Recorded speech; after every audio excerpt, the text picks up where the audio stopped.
Tonight, an update on the cybersecurity breach impacting thousands of students across the province. That story, and we are all of us profoundly saddened by the loss of Gregory. This gentleman paid the ultimate sacrifice. It stings. He was a real gentleman. He never come in a house and he didn't hug you. A Newfoundland man died in Halifax on Friday during sea training for the Navy. When we came, he was squealing his tires and trying to get this thing in the car and move as quickly along. Well, they came to see the seal and walked into a crime scene instead. We go to Portugal Cove, St. Phillips, where police say a seal was shot. Right now, it's vacant land, used mostly by the town of CBS for storage. But soon, this site will be covered by a 100,000 square foot multi-purpose dome. This announcement today is huge for our community. There has been a huge gap. That story coming up. This is CBC Here and Now.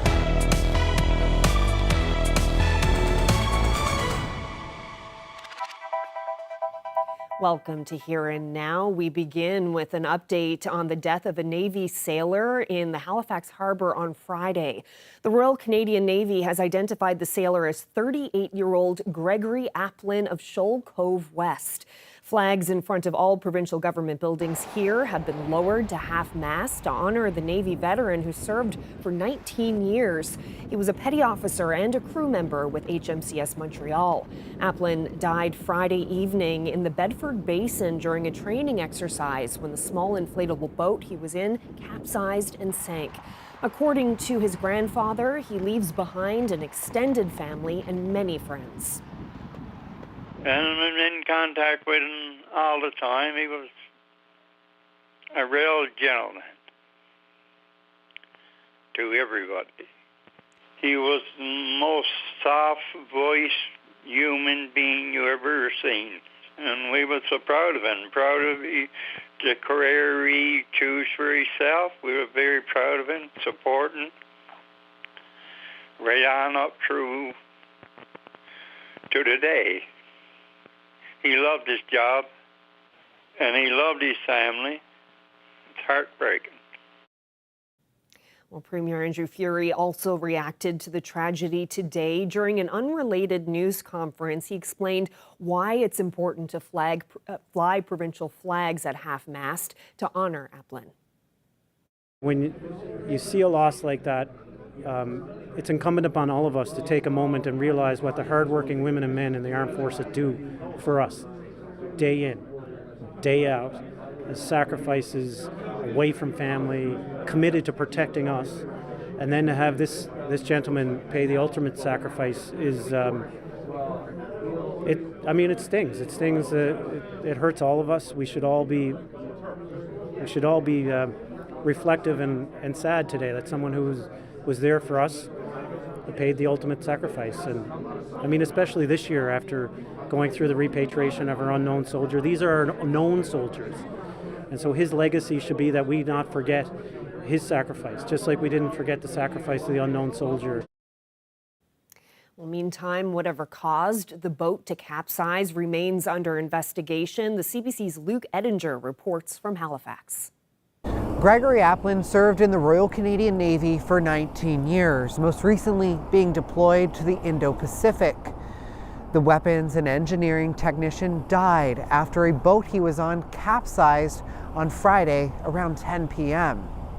At this time, the family of Gregory Applin is experiencing a painful loss. The ship and those closest to Petty Officer Applin, the fleet, and the entire Navy are impacted by this tragic event. We are all of us profoundly saddened by the loss of Gregory. Applin was on a rigid hull inflatable boat with another sailor who was also taken to hospital and has since been released.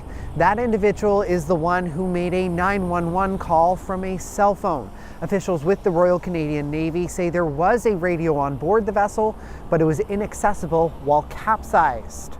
Crews from the HMCS Montreal were supposed to be conducting the exercise all weekend. That was curtailed by the incident, and the next HMCS Montreal deployment has also been delayed. The cause of the incident is being investigated by military police, but at this time remains unknown. Officials with the Royal Canadian Navy say it happened during relatively calm conditions with a sea state of 1 and winds between 5 and 10 knots. Luke Ettinger, CBC News, Halifax. Well, in other news, we shared some video of a seal in St. Philip's last night that attracted a lot of attention, and now that attention remains, but for an entirely different reason. Police believe someone shot and killed a seal on that ice. The CBC's Jenna Head has more. What started as a chance to see this little guy up close has turned into a police investigation.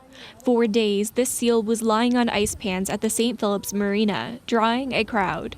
But when this mom and daughter duo decided to take a look last night, the animal was gone. According to them, shot and killed. When we approached, we realized that there was another bystander who had witnessed the killing.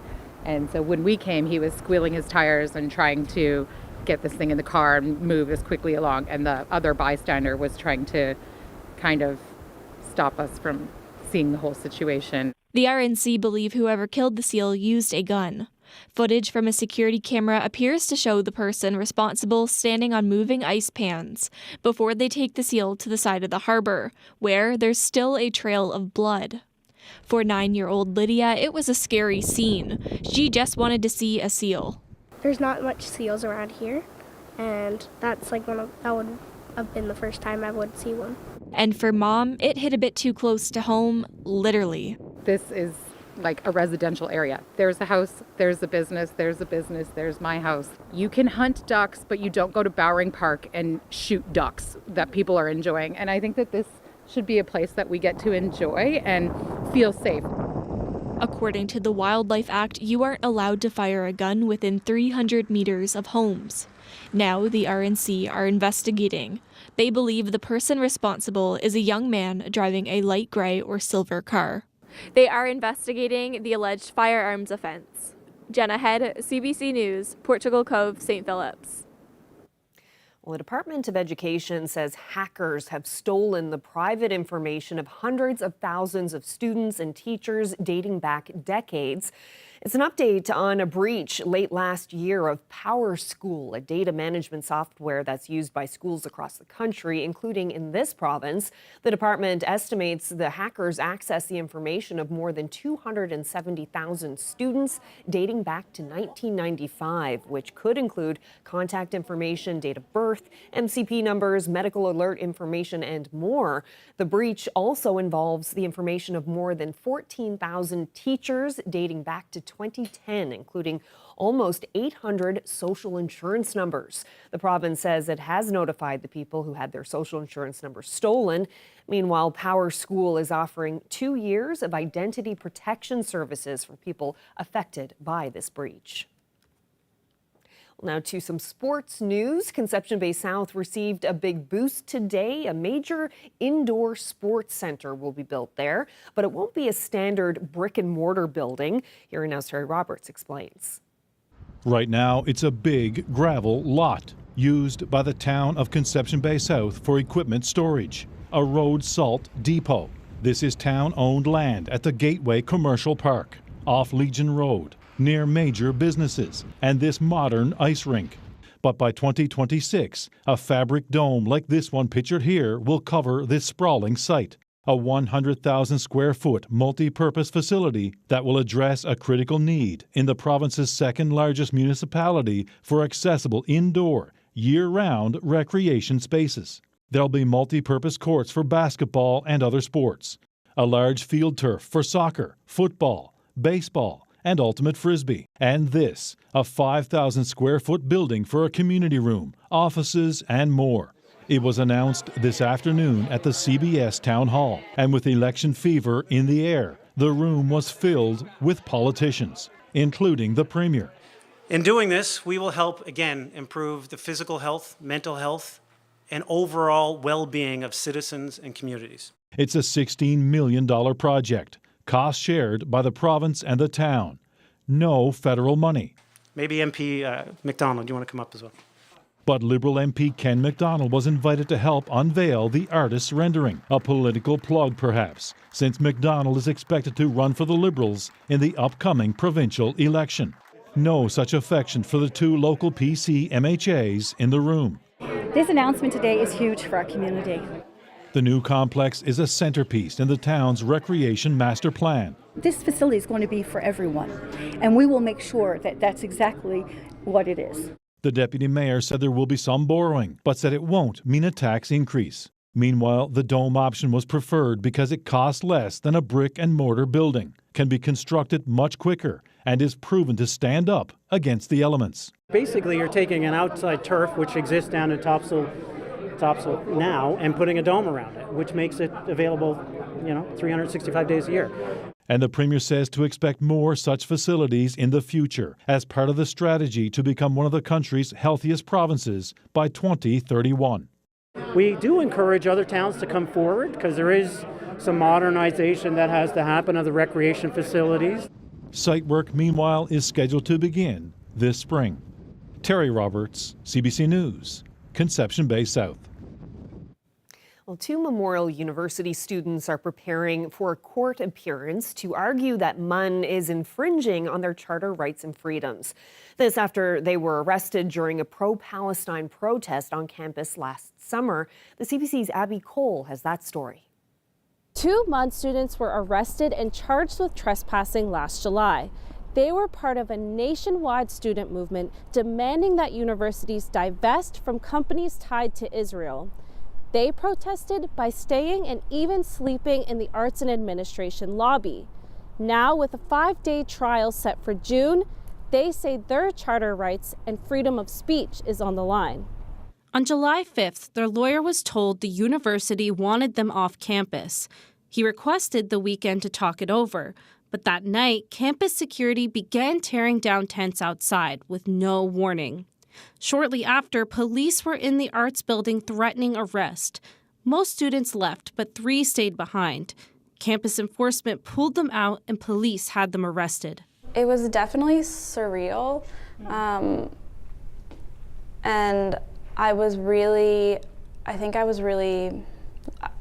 And looking back now, I just feel really angry, honestly, that is the route that the school decided to take. I just remember thinking, this is a genocide. I'm literally holding a picture of someone who's dead, and you're arresting me for this. This is stupid.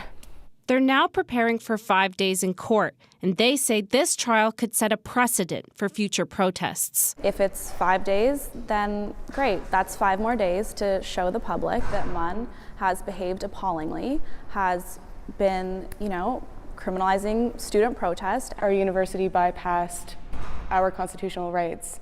So it isn't a position that I thought that I would be in because I naively thought that our rights were protected. Their lawyer argues they were protesting respectfully while still making their message heard. So these students were, unlike some protests elsewhere in Canada, were very civil and peaceful and informative in their demonstrations. He says the trespass charge is on the lower end of seriousness. Usually the punishment is a fine, but imprisonment isn't off the table. And while a 5-day trial is atypical, it might be needed. The individual's defense to the charge of trespass is that they were exercising their charter right to free speech, and were doing so in a peaceful way that can be supported under the rules around peaceful protest. That can take some time to establish. MUN said in a statement that they didn't want students sleeping on campus after hours, and that their main concern was safety. They also say no constitutional rights were violated because students were allowed to continue protesting during the day. Now, a 5-day trial is set for June. Abby Cole, CBC News, St. John's. A little bit of messy weather on the way, already starting to see some of those showers and some snow as well. Our area of low pressure is moving in. We've got another one moving in as we head towards the next couple of days. And that means that the weather on the way is going to be messy. Windy tonight. West Coast will see some squalls, and then that system will bring more snow as we head through Wednesday into Thursday. Break it all down for you coming up a little later.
Well, the Public Utilities Board has conducted a review of petroleum pricing, and the result is that prices will go up.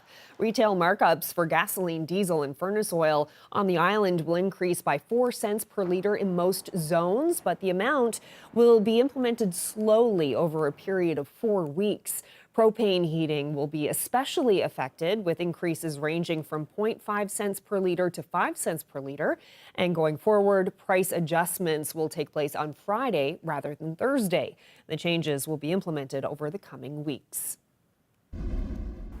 Tariffs. They're all over the news, on social media, on the minds of many, and on the lips of one man in particular. If you don't make your product in America, which is your prerogative, then very simply you will have to pay a tariff. U.S. President Donald Trump is promising to slap 25% tariffs on goods going from Canada to the United States, and he's talked about it a lot.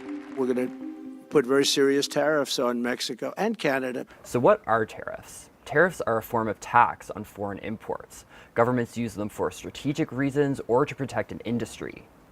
The tariffs that Donald Trump has been talking about would be wide-ranging, impacting industries across the country.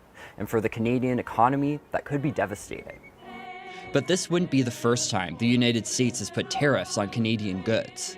Over 100 years ago, there was this president that Donald Trump referred to in his inauguration called William McKinley. McKinley put in tariffs basically around the world to the United States. And what's interesting, a lot of research shows, is that that's one of the major issues that led to the Great Depression. Now we have free trade agreements, like the one between Canada, the United States, and Mexico. Goods flow back and forth over the border between Canada and the U.S.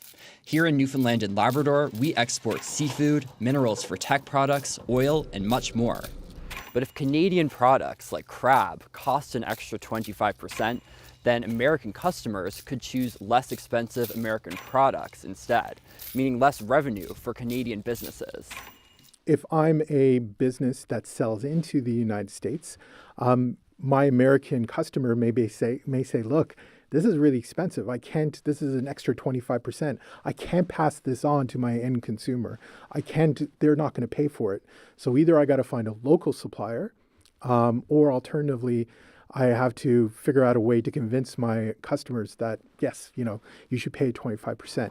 And tariffs don't just impact businesses. They can affect workers too. How it impacts workers is, how businesses and companies and firms make decisions around where they can export or where they cannot export based on those tariffs, and what it could mean for the future viability of those jobs. All of those potential tariffs could have downstream impacts on jobs and investments that those companies are making here in Newfoundland and Labrador. Premier Andrew Furey has said there could be job losses, as many as 10,000 of them. Provincial and federal leaders are working on a response. That includes potential retaliatory tariffs and longer-term solutions too. If the Americans say, look, we don't want to buy your products anymore, then we have to figure out new supply chains. We have to figure out new ways of doing things. And that may be local in terms of buying more Canadian products, or it could be going out and finding new trading partners. But that takes time. That takes effort. That takes relationship building. And that's not something you can do in 2 weeks. It sometimes takes years, if not decades. Trump has promised to bring in tariffs on February 1st, but there are still a lot of unknowns. One thing's for sure, though, there are rough waters ahead. Well, there are more signals that the province is committed to a new energy deal with Quebec on the Churchill River. Yesterday, government announced a 3-member watchdog panel, including consumer advocate Dennis Brown. The panel will provide independent oversight of the negotiations and advice to the provincial government. Premier Furey also announced the members of the lead negotiating team, and it's the same group that worked on the current Churchill Falls MOU, including NL Hydro head Jennifer Williams. The Premier says he aims to sign formal contracts with Hydro-Quebec by the spring of 2026. There really isn't a lot going on for moms and babies to get out. And one thing with postpartum is that, it is really difficult to get out of the house sometime. Well, putting the child in child's pose. A new yoga class in Corner Brook is not just for parents.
Time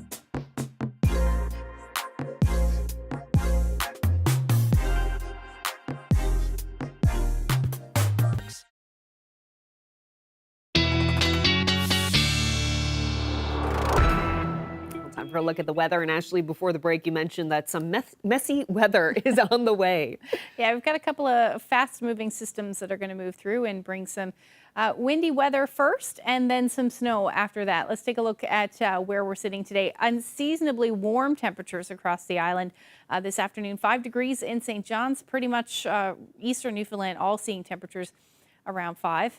Gander saw a temperature near 3 degrees today, and then a little cooler as you head towards the west coast where things are still very much snowy.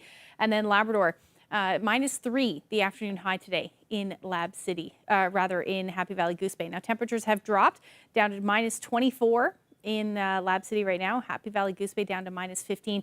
And those temperatures on the west coast are dropping, and these will continue to drop, especially heading east as we head through the night tonight, sitting at about 3 degrees in St. John's. What's falling right now is falling as rain for most of the Avalon, or for all of the Avalon. And then we've got some snow in the mix there, essentially west of the Avalon with the Burin Peninsula, Bonavista Vista Peninsula rather, seeing some rain to start, but that looks like it is changing over to some snow. And then we've got lots of snow on the west coast as well, mainly along a front, but that is still the potential for some snow squalls to develop tonight and continuing through tomorrow. So Environment Canada has a snow squall watch in effect for most of the west coast, including Deer Lake and then Green Bay, White Bay in the mix there as well. Now winds will be tonight anyway more southerly, but they will shift to more westerly tomorrow, and we should see these squalls develop, better chance of developing anyway by the time we get into tomorrow morning. Environment Canada also has a wind warning in place for the Avalon and the Northern Peninsula east. As this system is moving in, it is bringing some fairly windy conditions, but most of, like I said, what's falling is rain for the Avalon, and some of it is a bit heavy as well. As far as those winds go, nothing overly impressive or even near warning criteria yet. We're looking at winds right now gusting between 50 and 60 kilometers per hour, 70 in Bonavista. But as we head through the next couple of hours, there's certainly a chance that we will see some of those gusts closer to 80 or even 90 kilometers per hour, particularly right towards the coast though, because by the time we get into midnight, those winds, if they do develop, should fall below warning criteria as we get into Wednesday morning and continuing through the day. Now, here's that area of low pressure that I was talking about. So doing a pretty good job right now of depicting where we're seeing the rain and the snow, and that will generally end as we head through the next couple of hours. The rain should end anyway.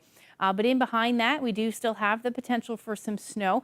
That'll be the story through Central. And then again, we may see a little bit of snow for the Avalon as we head into the morning hours. But you can really see on the west coast, once those winds shift more westerly, the potential for those snow squalls developing, which again could bring some significant snow if you're in those persistent squalls, somewhere between 5 to as much as 10 centimeters possible in those squalls. Other than that, really not a whole lot, 2 to 5 possible, maybe pockets of 5 to 10, depending on how much snow you see tonight. But overall temperatures will be dropping. Untreated surfaces across the Avalon, they may be slippery once those temperatures drop tomorrow morning. But the wind should help dry that out once that rain ends rather. Labrador, you're looking at chilly temperatures, -31 tonight in Lab City with a wind chill likely in the -40s. Now for tomorrow, we'll see those snow squalls continue mainly for the west coast. We could see something along the south coast as well, so keep that in mind tomorrow. But clouds will be on the increase as we head in towards the evening hours. And then our next weather maker moves in, and this is going to bring some snow pretty much island-wide as we head towards the overnight. It does look like essentially the eastern half of the eastern portion of the island should see this change over to potentially or end as some flurry, some drizzle or some showers through the day. But we'll see that continue through central areas through the day as well. Now, snowfall amounts will likely be in the 5 to 10 centimeter range, maybe a little bit higher on the 10 centimeter range for the Avalon, and then even west of that, some of you could pick up a little bit more than that, 15 plus centimeters of snow by the time we get into Thursday afternoon. But again, we should see that transition through to rain at least end as rain by Thursday morning, but it'll likely be a bit messy to start the day. Temperatures tomorrow will hang out in the minus single digits, windy as well, with temperatures in the 30 to, or rather winds in the 30 to 50 kilometer per hour range. I'll get into the long range coming up a little later. Great. Thank you so much, Ashley.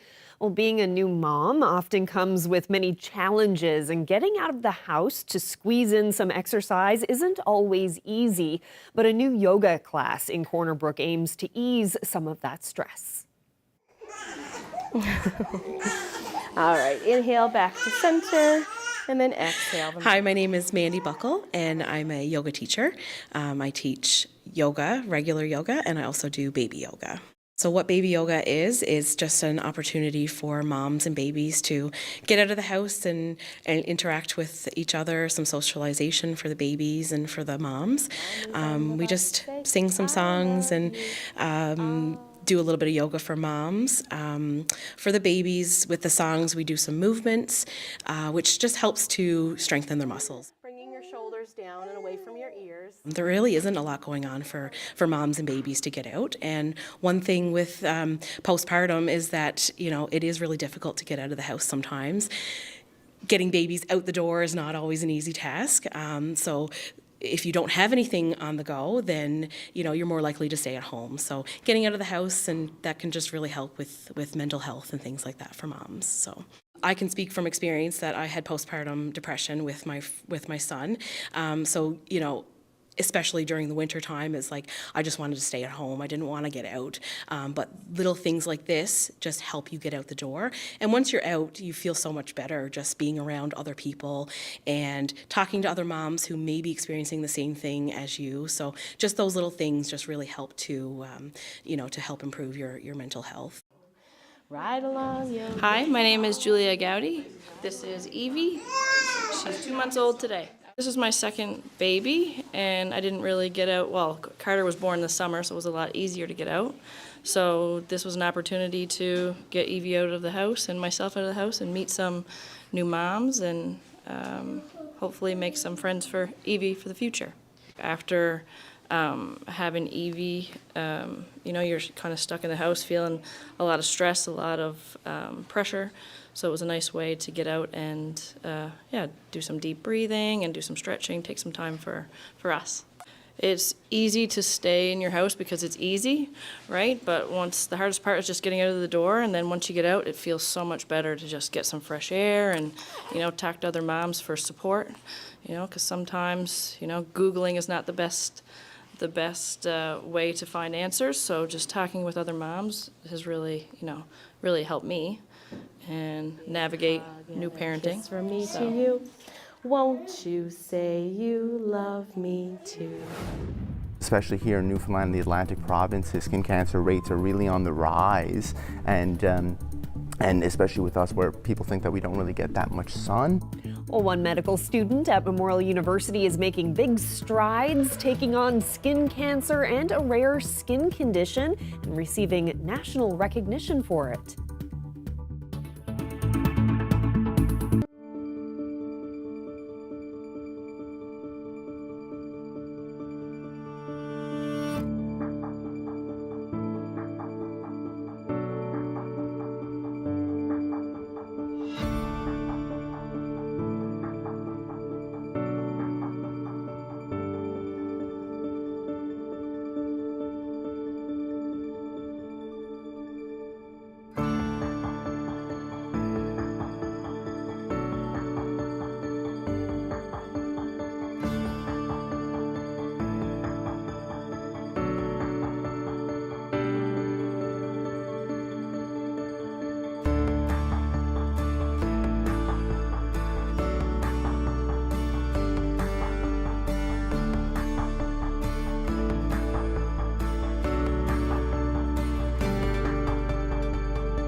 Well, a third-year medical student in St. John's has been recognized for his work on skin cancer prevention and involvement in campaigns to raise awareness about the condition vitiligo. I caught up with Parsa Abdi to talk about why he's so passionate about dermatology. I was really grateful and extremely humbled to receive the Canadian Medical Hall of Fame Award for students, and it kind of is an award that recognizes students with the potential to kind of shape medicine and healthcare in the future. So a lot of the work that I've been doing has been focusing on dermatology, patient advocacy, raising education awareness around around skin conditions, particularly through like research, mentorship, and community initiatives. And this isn't your first piece of recognition that you've gotten. You've gotten other awards in the past too, right?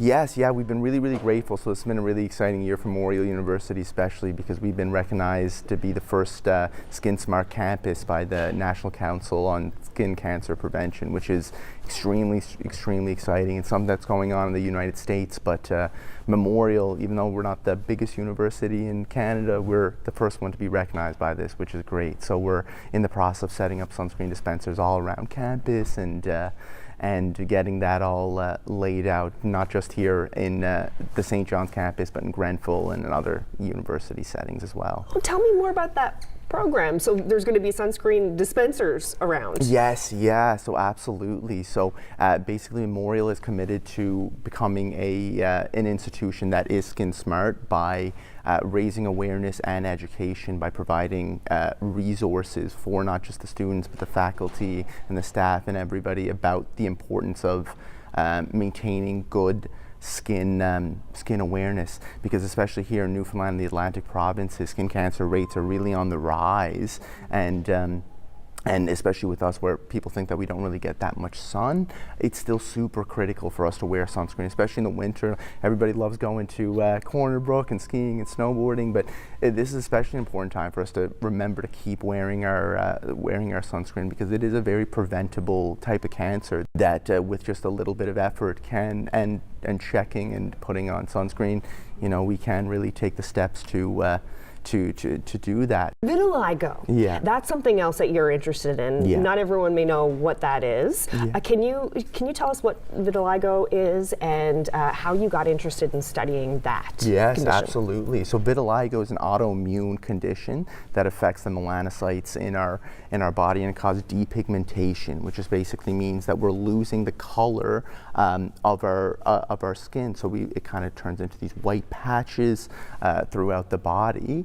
I got interested in vitiligo at a pretty young age, as my sister actually had vitiligo, and then going to university, one of my best friends also ended up developing vitiligo. So vitiligo was a lot more personal to me before it became kind of academic or medical. So after kind of seeing them firsthand go through those experiences and the struggles and difficulties that they had to live with this condition, the stares, the comments, the unsolicited advice, because it's not a relatively well-known disease. It affects about 1 to 2% of the population, so it does affect a fair few people, but a lot of people don't know exactly what it is. There was a few famous celebrities that had it. Winnie Harlow is someone that may be familiar to people. Yes. She's a model. Yeah, absolutely. Yeah. So extremely influential model and an aspiration to many. So that's kind of how my interest became in vitiligo. And what shocked me the most was there really wasn't that many resources or support groups for people to kind of connect and discuss this, because the psychological aspect of vitiligo can be so so immense and burdensome. And there are groups in America, there are some groups in the UK, but there's nothing that exists in Canada. And kind of seeing that gap and volunteering with global vitiligo organizations, I kind of had the idea alongside some of the other people, some of the other co-founders, to start an initiative that kind of helps individuals support and connect with each other, which is really, really exciting and excellent. And last year for World Vitiligo Day on June 25th, we launched the Canadian Lit for Vit campaign, which was lighting up major landmarks across Canada purple for World Vitiligo Day, and that included landmarks like the CN Tower, Niagara Falls, Cabot Tower right here in St. John's, and many more landmarks across almost every province in Canada, which was extremely exciting. Mm-hmm. And you were born in Iran, yes, and then moved to St. John's at a young age? Yes, yeah. And you've been living here your whole life? Yes. So I moved where I was born in Iran, and I moved to St. John's when I was 3. So I'm an honorary Newfoundlander. And what are your plans? You have 1 year left to medical school. What are your hopes and dreams for what you do next? Yeah, so currently right now as a medical student, my primary goal is to learn as much as I can, gain as much clinical experience, and becoming the best medical student as I can. But long term, I'm hoping to pursue a career in the field of dermatology. Well, thank you so much for telling us about the work that you do. Good luck with it, and congratulations on all your recognition. Thank you so much. I really appreciate it.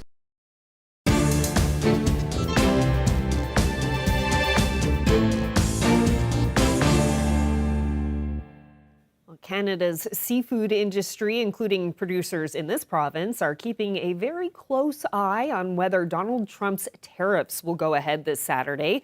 The BC Seafood Alliance is urging people to buy local as producers try to protect jobs. Mira Baines looks at whether that's enough.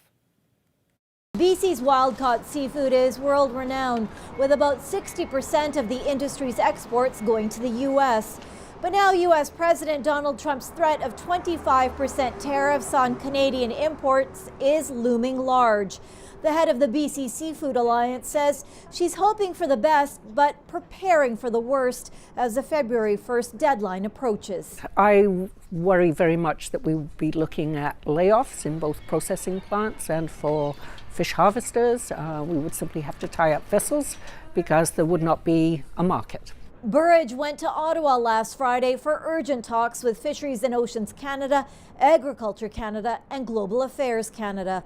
It's still unclear exactly what will happen on Saturday. We're thinking in terms of 25% on Mexico and Canada because they're allowing vast numbers of people. Canada's a very bad abuser also. Vast numbers of people to come in and fentanyl to come in. BC's premier has not ruled out countermeasures if those tariff threats go through. He's urged people to buy local.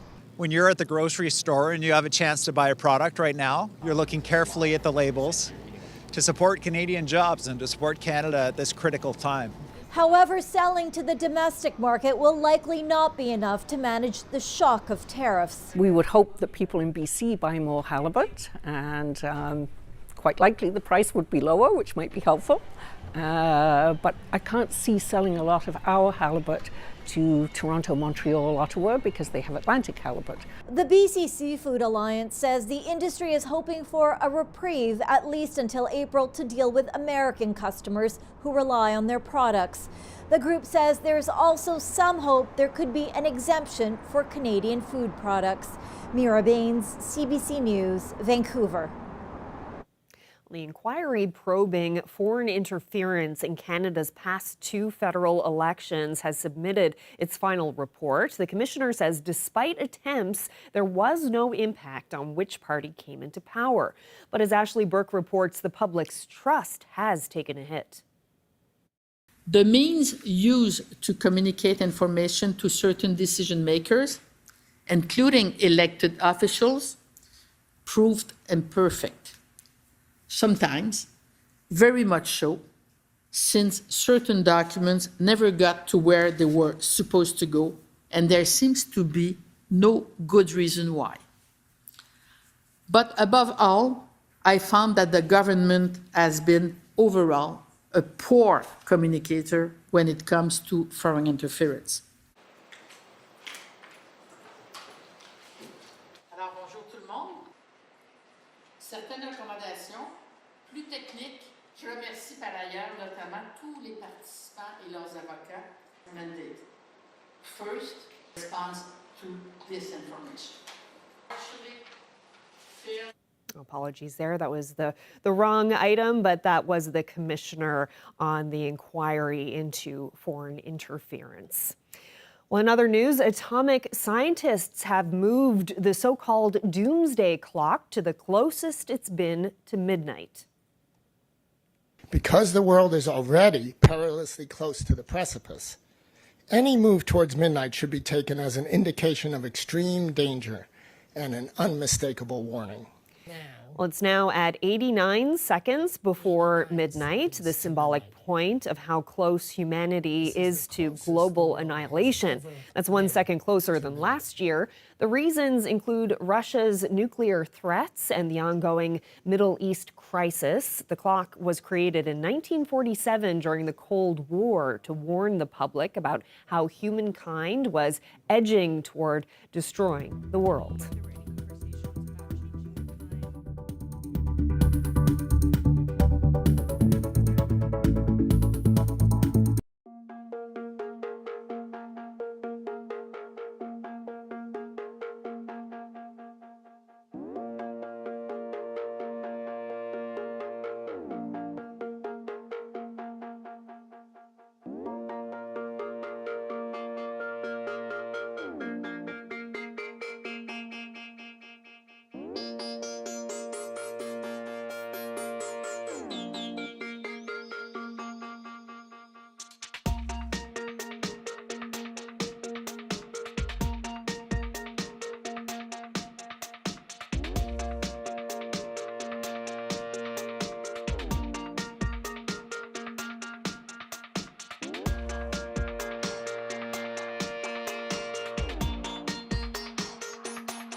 100 trucks.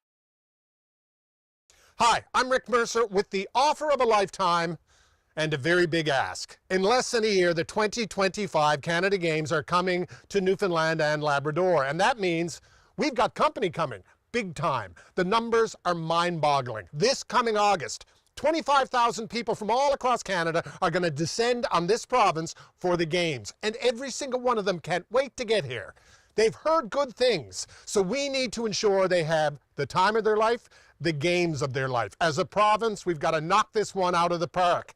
So here's the ask. We need you to represent Team Newfoundland and Labrador at the Games. We need 5,000 volunteers, all ages, all skills. You would not believe the jobs that need to be filled, the experience you will get, the friends you will make. To make these games work, there are so many moving pieces, but the most important piece, the final piece, the mission-critical piece is you. Visit the website, join the team.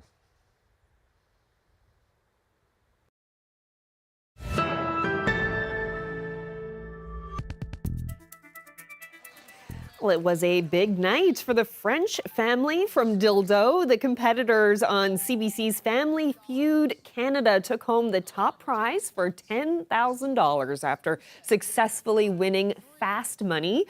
While they were on stage, they also made a pitch for host Jerry D to become the honorary mayor of Dildo. Just have a look. Here to steal the show and make you the honorary mayor of Dildo! I wouldn't mind that. Because right now, late night talk show host Jimmy Kimmel is the mayor, honorary mayor of Dildo. He is. And you want to change that. To me, that's flattering. Yeah, we want to make Dildo Canadian again. And unfortunately, he's not Canadian, and he kind of ghosted us a little bit and left us in the dark. Oh, you're ghosting them, are you? Well, we feel like you're a better fit. And all the townspeople got together and made you a little video. Oh, okay. Everybody here would like to say that they want Jerry for mayor! We want Jerry for mayor of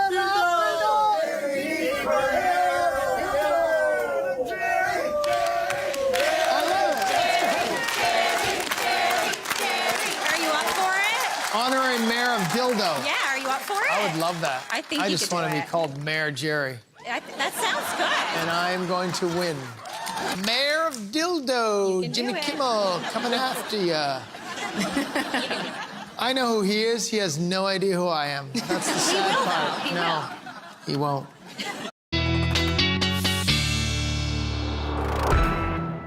That's funny. The only thing is Jerry D would actually have to go to Dildo. That's right. Jimmy Kimmel never did go to Dildo, but maybe they can convince Jerry D to pay the community a visit. That's a good idea.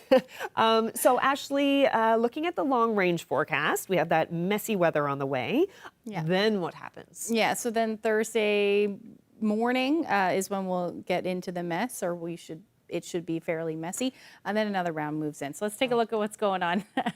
It's pretty unsettled this week. As we head through the early morning hours, like I said, we should see this end in the east anyway as some drizzle or some showers, but the snow is going to linger for parts of central, parts of the west coast, again through the morning hours, and then we'll see potentially another round of snow move in for the eastern portion of the island as well. So these snowfall amounts, like I said a little bit earlier, will likely be somewhere close to 5 to 15 centimeters, somewhere in there, with most of the snow falling at this point anyway, west of the Avalon, and then basically through to Terra Nova and then down towards the Conagra Peninsula. So other than that, the afternoon on Thursday, temperatures are going to be, at least the first part of the day anyway, should sit around 2 degrees, and then we will see those temperatures drop, and they'll hang out in the minus single digits pretty much across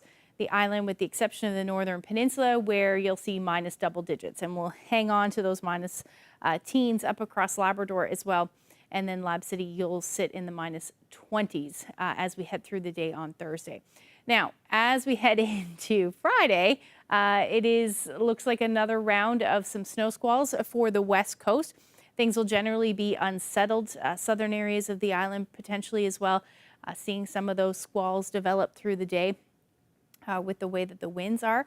Labrador, it is going to be nice and quiet for you through the afternoon on Friday, but it is going to be chilly again. Really, temperatures not moving a whole lot.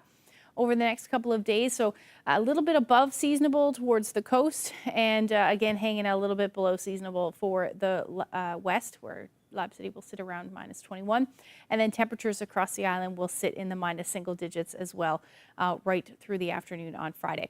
Then again, another roller coaster ride on Saturday. Temperatures warming up above zero with the chance of some showers or flurries, and then back down below zero on Sunday with a temperature near -7.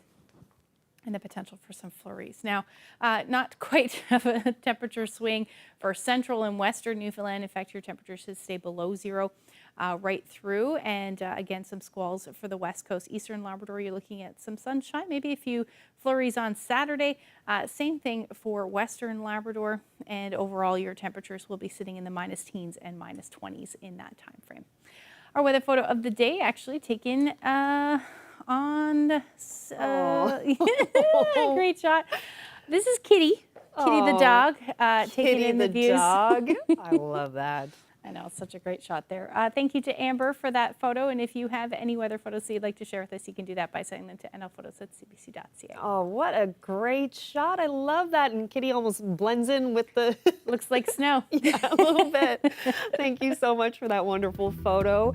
And thank you so much for watching. I hope you can join us again tomorrow. Good night.